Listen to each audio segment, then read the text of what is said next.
wabarakatuh. Selamat siang yang terhormat Bapak Wadir 1 Politeknik Negeri Bengkalis, Bapak dan Ibu dosen yang hadir pada kesempatan hari ini, adik-adik mahasiswa baru Politeknik Negeri Bengkalis yang saya banggakan. Alhamdulillah pada siang hari ini kita bisa dipertemukan di dalam satu forum yang luar biasa dalam rangka penerimaan mahasiswa baru ya, Politeknik Negeri Bengkalis yang jumlahnya sungguh luar biasa. Kalau menurut saya itu sampai 900 orang ya. Itu suatu prestasi yang cukup membanggakan ya bagi Politeknik Negeri Bengkalis. Nah, saya akan coba sampaikan ini beberapa informasi, kebijakan, program-program yang ada di Kementerian Pendidikan, Kebudayaan, Riset dan Teknologi, khususnya di Direktorat Jenderal Pendidikan Vokasi. Tentunya adik-adik sebagai bagian dari pendidikan vokasi itu nanti tentunya akan terlibat ya, baik sebagian ataupun mungkin sebagian besar dari program-program yang kita canangkan ini. Nah, jadi harapannya adik-adik nanti sebagai mahasiswa baru itu punya harapan yang besar, bagaimana caranya untuk menjadi sukses di masa depan. Salah satu ikhtiarnya adalah dengan kuliah ya, tentunya di sini di Politeknik Negeri Bengkalis. Nah, saya juga lulusan Politeknik Manufaktur Bandung. Dulu program studinya Teknik Pengecoran Logam, Diploma 3. Ya, tapi punya kesempatan sampai ke S3 ya, karena ada berbagai kesempatan yang bisa kita cari kalau kita mau ya. Sampai S3 bekerja menjadi dosen, dipercaya sekarang menjadi Direktur Pendidikan Tinggi Vokasi dan Profesi. Tentunya ini adalah merupakan tanggung jawab yang besar dan saya ingin adik-adik juga punya semangat yang tinggi ya untuk mencapai prestasi nanti di masa depan.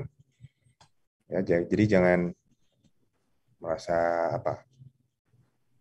khawatir, merasa bagaimana, dan tentunya kita upayakan semuanya akan berjalan dengan sebaik-baiknya. Nah, kita akan sama-sama melihat ya, ini paparan singkat dari saya, barangkali mudah-mudahan bisa memotivasi para mahasiswa baru yang hadir pada hari ini, siang hari ini, dan bagaimana sistem pendidikan tinggi vokasi di Indonesia dan kebijakan Merdeka Belajar Kampus Merdeka. Ya. Nah, ini kita coba definisikan dulu ya, pendidikan tinggi vokasi itu apa. Yaitu pendidikan yang menyiapkan mahasiswa tentunya untuk menjadi lulusan yang profesional dengan keterampilan dan kemampuan kerja yang tinggi. Di sini nanti setiap mahasiswa yang belajar di pendidikan tinggi vokasi ini lulus ini dengan satu keterampilan dan kemampuan kerja yang tinggi. Itu harapannya. Makanya nanti perlu disadari bahwa dalam proses pembelajarannya ini kita akan mengalami ya, adik-adik akan mengalami porsi praktik ya, itu akan lebih besar daripada teori. Praktek ya, jadi bagaimana menggunakan tangan ya, misalnya memotong, menggunakan mesin dan sebagainya, itu kan perlu dicoba gitu. Kalau misalnya di kelas teori itu tidak cukup. Recording stopped. Dan keterampilan itu harus dilatih karena melibatkan anggota tubuh lainnya seperti tangan, kaki, pikir, mata, telinga dan semuanya itu harus dilatih. Makanya prakteknya banyak, 60%. Teori tetap penting, nggak mungkin misalnya praktek terus, teori kurang, itu juga kurang maksimal. Nah itu, jadi harapan nanti skill dan kemampuan psikomotorik, ya psikomotorik itu gerakan, ya mahasiswa lulusan itu cukup baik dan siap kerja, tapi juga kita akan dorong untuk didukung oleh soft skill yang baik. Nah ini penekanan tentang soft skill ini benar-benar kita akan angkat terus ya dalam program-program pendidikan dan program-program yang dikeluarkan oleh kementerian. Praktiknya itu ada di mana ya? Yang pertama praktek jelas di dalam kampus. Makanya kalau kampus vokasi itu sedianya harus punya laboratorium, bengkel ya atau pabrik mini. Nah, yang diselenggarakan bekerja sama dengan IDUKA ya, atau dunia kerja ya, pabrik-pabrik mini atau teaching factory.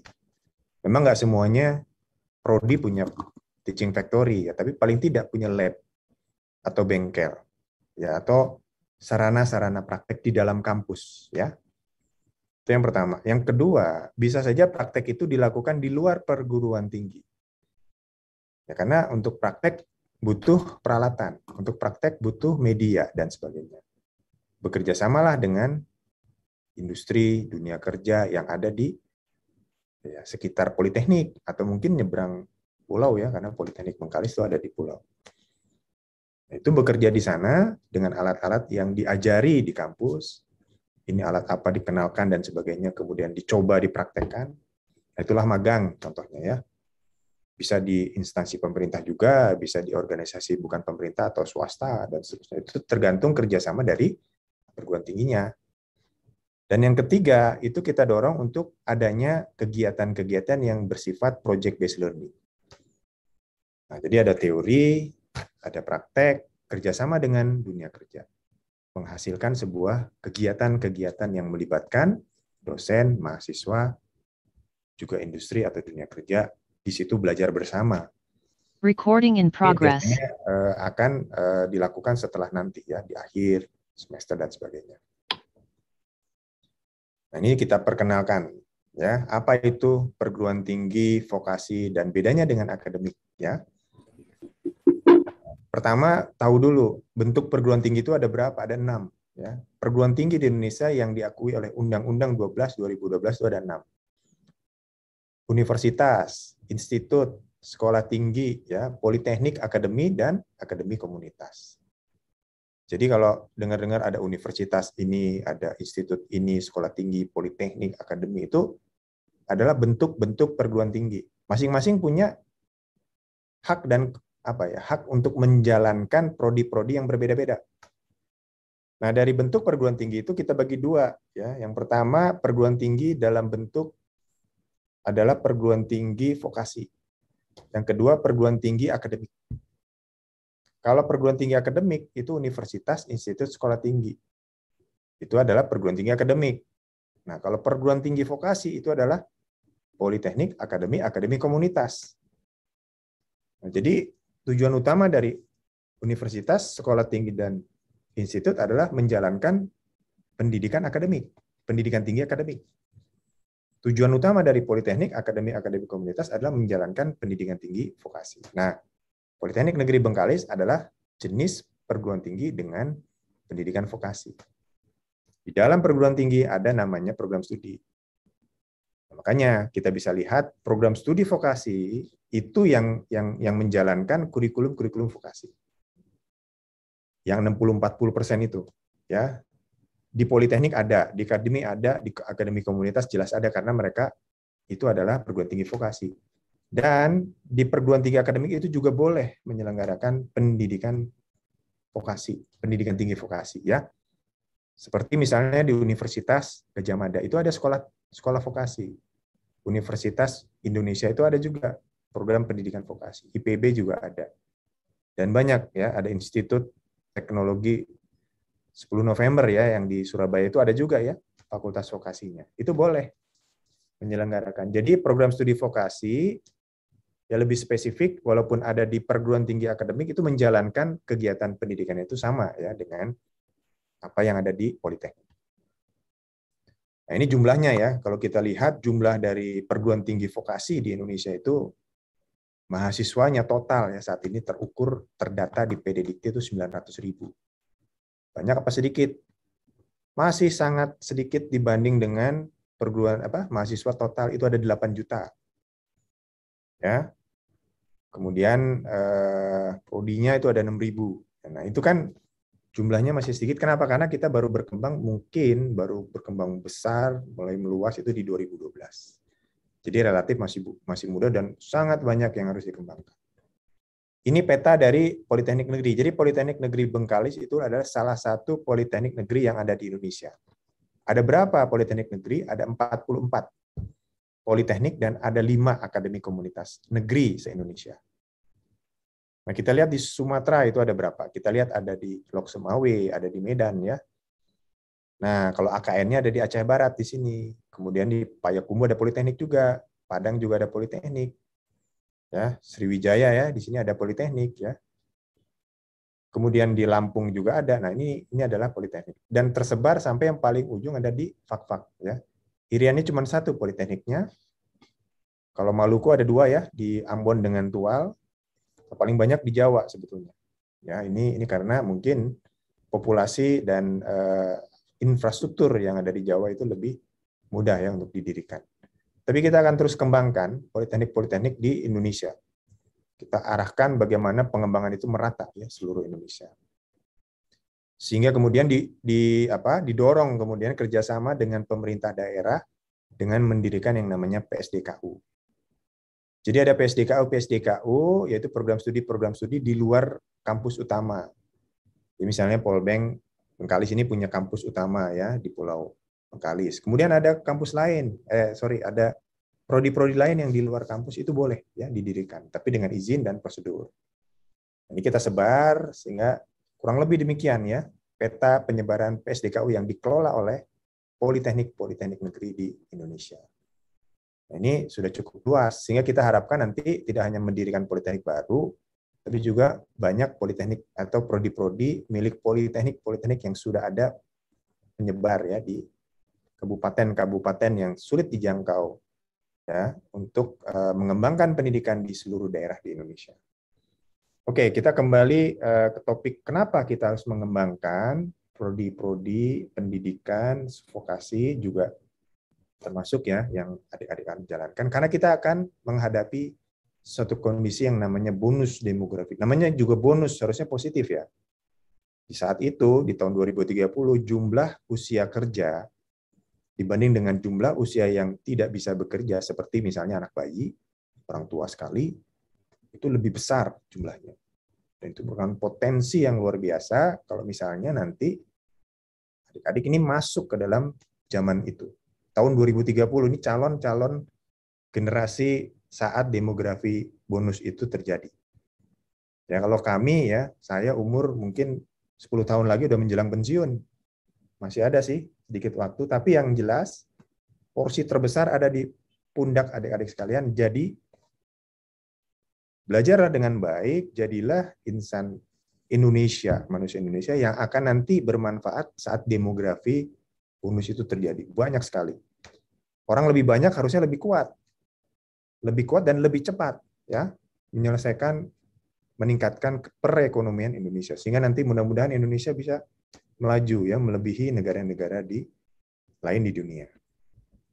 Sehingga disitulah kemudian dicanangkan pembangunan sumber daya manusia oleh Presiden, kemudian dari Kemendikbud diarahkan kalau kita mau manfaatnya besar maka seluruh pendidikan itu diarahkan untuk link and match dengan dunia kerja. Kenapa?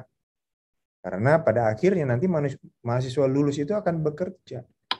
Ya, di sini ada 3 kondisi ya, bisa bekerja, itu sebagian besar akan mengarah sana. Ada berwirausaha, mungkin sebagian kecil ya. Ada juga yang akan melanjutkan kuliah. Nih yang mana nih? Tiga-tiganya baik ya. Tapi sebagian besar akan bekerja, makanya semua pendidikan yang ada di dalam proses ini itu harus link and match dengan dunia kerja.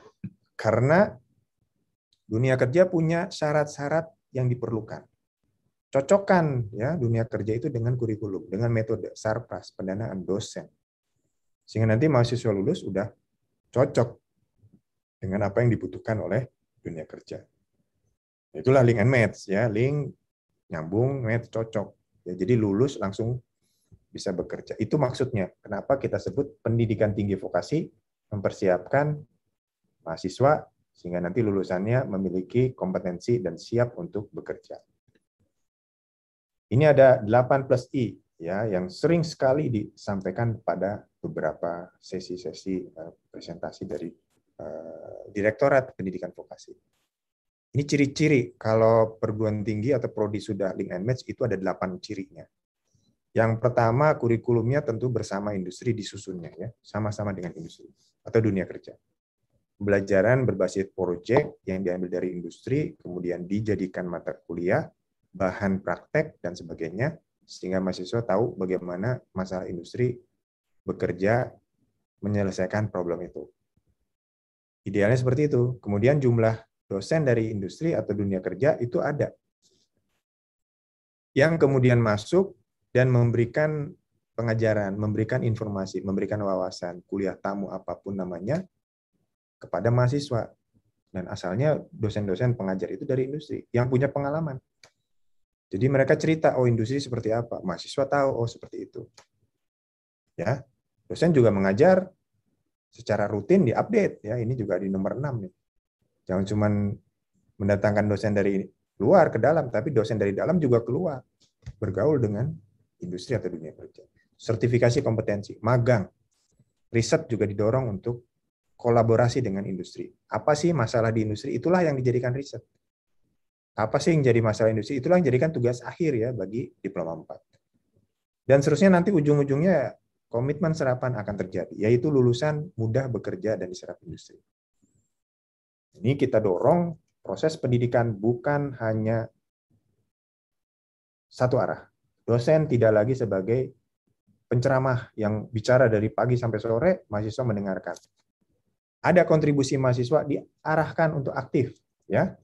Itulah makanya diberi kegiatan-kegiatan non kuliah, ya, kita dorong dengan Merdeka Belajar, magang, KKN, kewirausahaan, dan lain sebagainya. Itu sebetulnya mahasiswa diminta aktif, ikut dalam kegiatan-kegiatan yang tentunya punya program dan punya SOP yang jelas, apa yang dilakukan dan sebagainya, sehingga nanti mahasiswa akan terdorong untuk bisa aktif.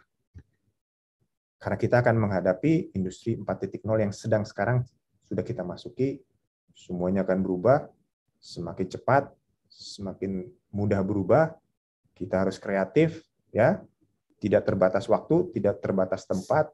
Ya, kita bekerja itu udah serba cepat, ya, dan itu harus membutuhkan suatu kreativitas yang tinggi. Tanpa kreativitas yang tinggi, kita ketinggalan. Ya, hari ini harus melakukan A, besok udah lain lagi. Padahal waktunya cuma 1 hari, bahkan mungkin 1 jam kita mempersiapkan sesuatu yang harus kita hadapi sejam kemudian. Itu kalau nggak kreatif, lama berpikir, udah tinggalan. Nah, itu mahasiswa suatu hari ke depan akan menghadapi situasi seperti itu. Karena begitu cepatnya era informasi, segala sesuatu cepat, sehingga nanti harus dihadapi dengan segera. Nah, ini salah satu yang kita dorong adalah meningkatkan soft skill-nya, karena dengan hard skill saja tidak cukup. Soft skill itu hal yang penting dan sangat dibutuhkan di dunia kerja. Apa itu soft skill? Social skill, ya, bisa bekerja sama, empati, ya, communication, berkomunikasi, higher order thinking, mampu memecahkan masalah, berpikir kritis, self control, fokus terhadap pekerjaan, mampu mengontrol emosi.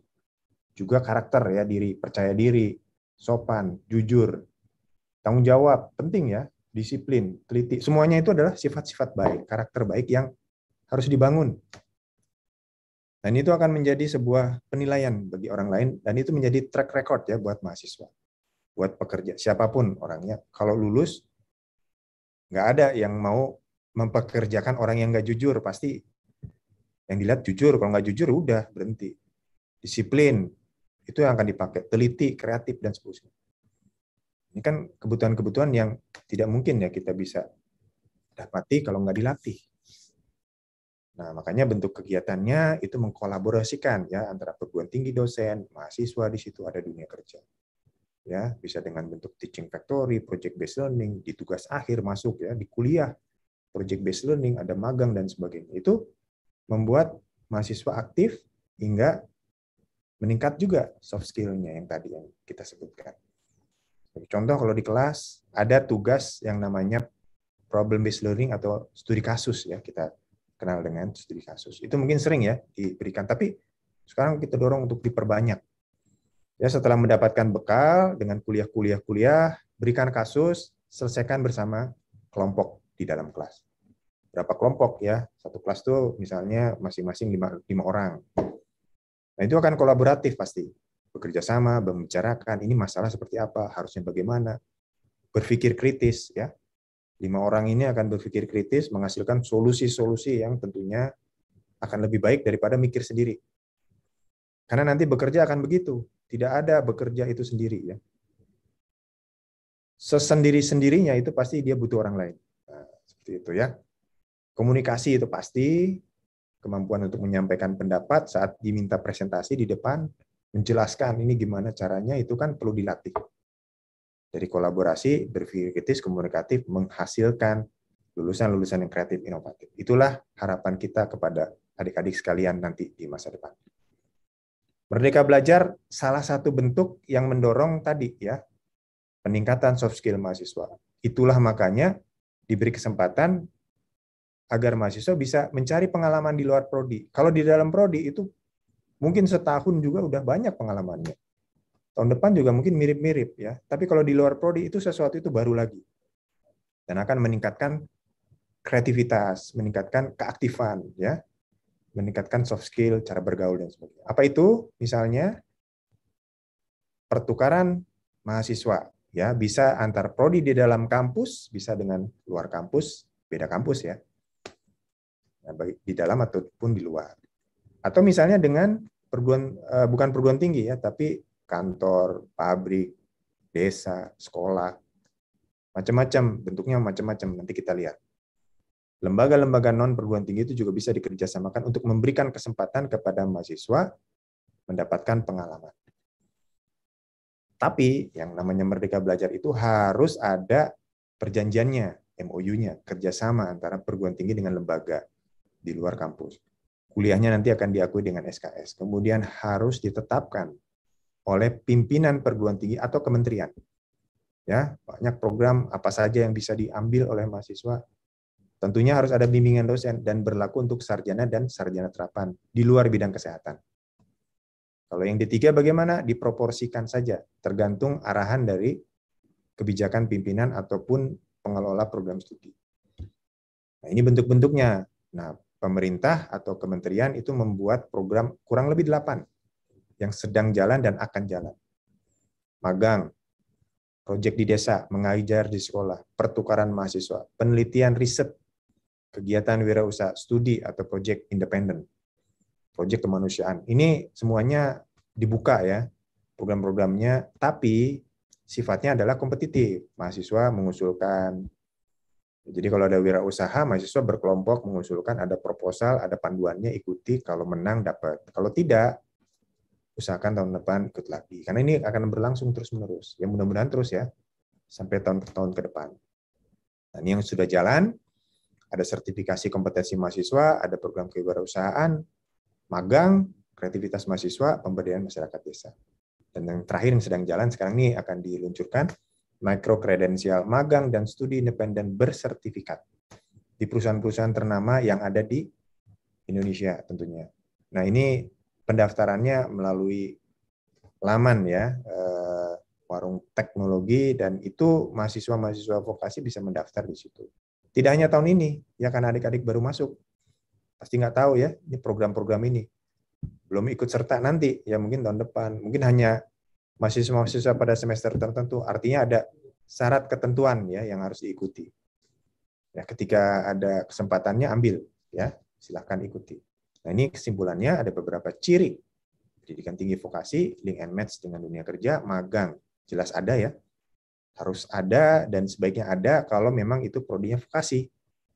Praktek lebih banyak dari teori. Jadi kalau vokasi teorinya lebih banyak dari praktek itu kebalik ya, kebalik. Nah, yang teorinya lebih banyak dari praktek itulah akademik ya, karena dia mengolah asah daya pikir, analisis segala macam. Teknologi informasi komunikasi itu juga menjadi bagian pendidikan yang sekarang kita dorong.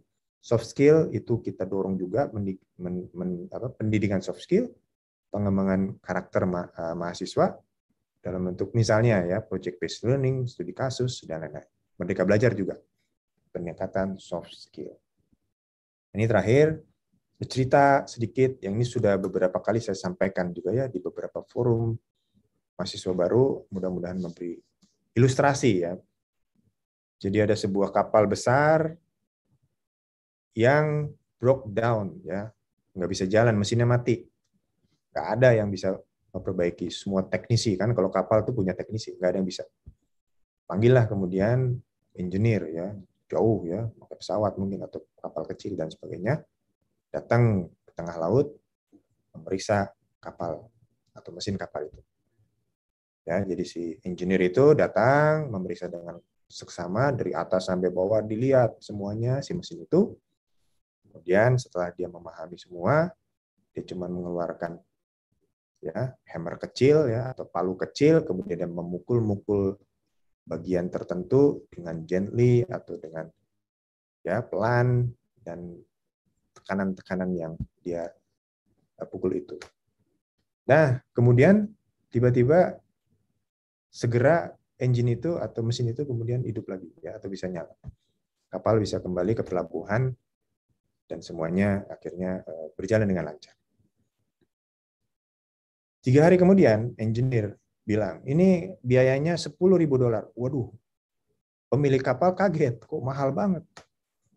Kenapa? Karena kelihatannya ya kalau dia perhatikan kayaknya nggak ngerjain apa-apa, cuma ngelihat, kemudian ketuk-ketuk gitu, kok 10.000. Dia bingung, kenapa? Ya, engineer bilang, ya memukul dengan palu itu harganya cuma $2, memang murah. Tapi tahu di mana pukulan dan bagaimana cara mukulnya itu harganya 9.998. Ini apa artinya ya? Kita bisa lihat di situ ada sebuah cerita, itu kan ilustrasi ya bagaimana seseorang itu akan dihargai karena kompetensi keahliannya nanti ya. Kalau Anda adik-adik ini sudah lulus, jadilah seorang ahli ya, jangan setengah-setengah. Separuh separuh separuh separuh akhirnya nggak ada ahlinya. Nanti banyak yang dipelajari. Pilih sesuatu yang kompetensinya paling Anda sukai, passionnya di mana, tingkatkan terus keahliannya dan akan berharga tinggi karena nggak ada yang bisa melakukan kecuali Anda misalnya. Nah, itu akan punya kemampuan untuk menyelesaikan masalah dengan akurat, bahkan dengan cara yang paling simpel. Berarti ahli kan? Selesai masalahnya, tidak perlu rumit, tidak perlu ribet, ya tapi sukses.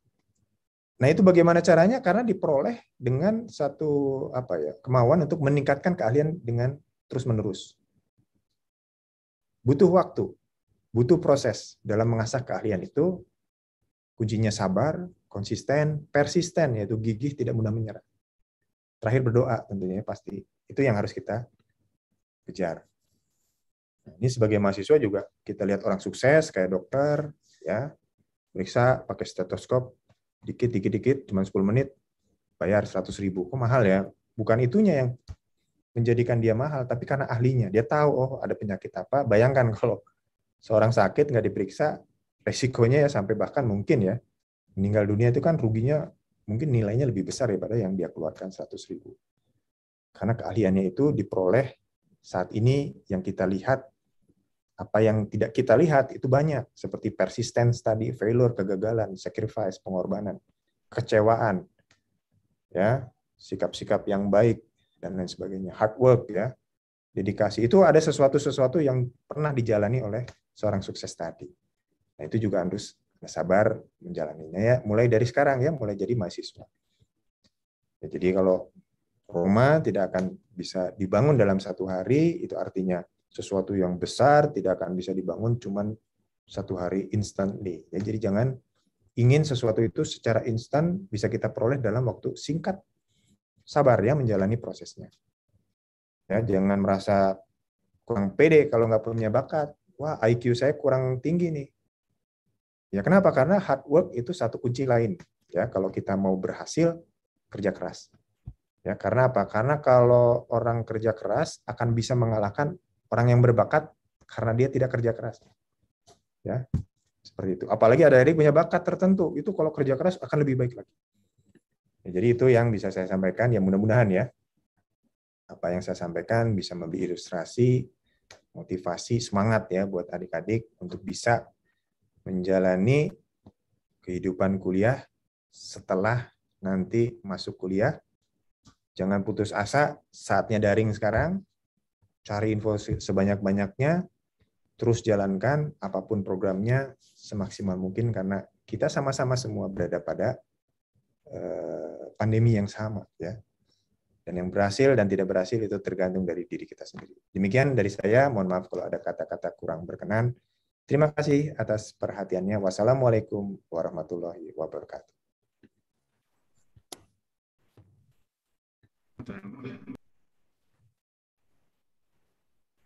Baik, terima kasih pada Bapak Dr. Beni Bandana Jaya STMT.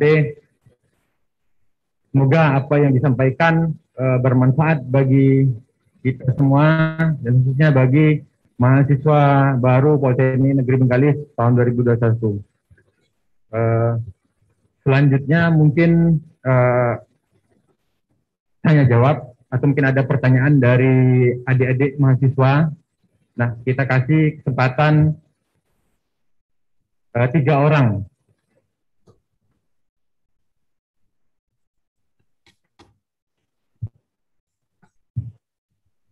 Mungkin kita mulai dari pertanyaan dari Bayu Putra dari Prodi D3 Teknik Perkapalan. Nah, ini pertanyaannya umum ya. Kita cari pertanyaan yang lebih spesifik lah.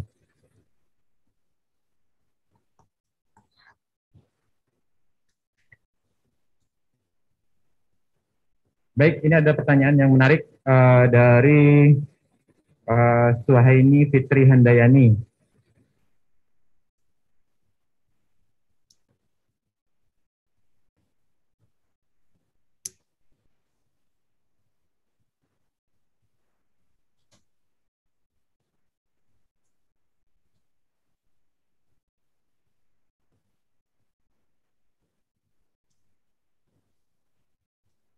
Ya Pak, suaranya nggak kedengaran. Mohon maaf.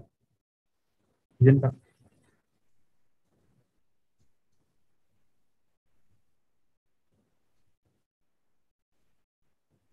Mohon maaf Pak, ada gangguan.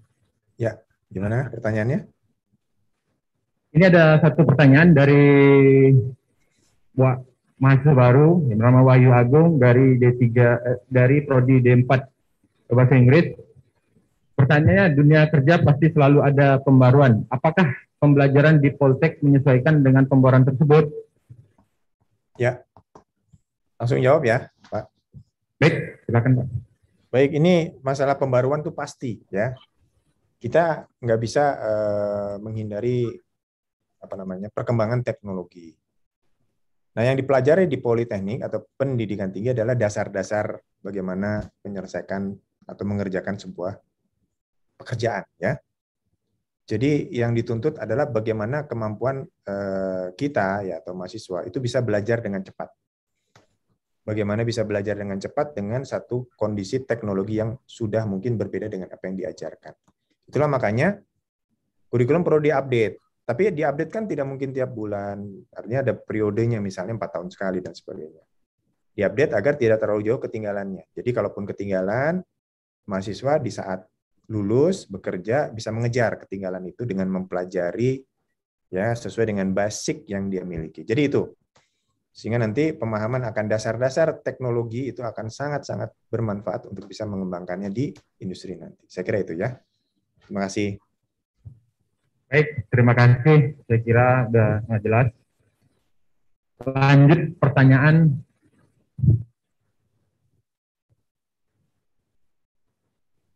Dari Muhammad Alia Bayu Pratama. Izin bertanya Pak. Tadi kata Bapak berkuliah di Bandung sampai D3, bagaimana cara Bapak bisa mencapai S3 pada saat itu Pak? Dan apakah pada saat itu Bapak punya masalah atau kekhawatiran terhadap masa depan Bapak? Jika ada, bagaimana cara Bapak mengatasi hal tersebut? Baik. Baik, jadi begini. Saat saya kuliah di Diploma 3, itu memang punya satu cita-cita. Ya, jadi pertama tuh cita-cita dulu. Masalah cita-cita itu perlu kita canangkan dan kita punya azamkan di dalam diri. Saya mau jadi apa ke depan, mau bagaimana. Karena kita juga belum tahu jalan ke depan itu nggak kelihatan ya saat itu. Nggak kelihatan secara jelas. Ya, tapi kalau kita punya cita-cita, kita akan mengarah ke sana. Ketika ada kesempatan, langsung diambil. Ya. Nah, saat itu cita-cita saya ya ingin menjadi insinyur dulu lah, kemudian naik dan sebagainya. Akhirnya salah satu caranya dengan menjadi dosen.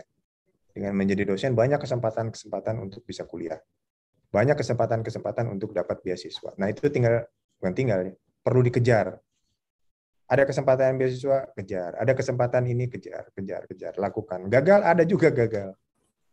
Gagal ada pasti, karena namanya usaha itu kadang berhasil, kadang gagal. Itu sesuatu yang lumrah dan bisa terjadi buat siapapun.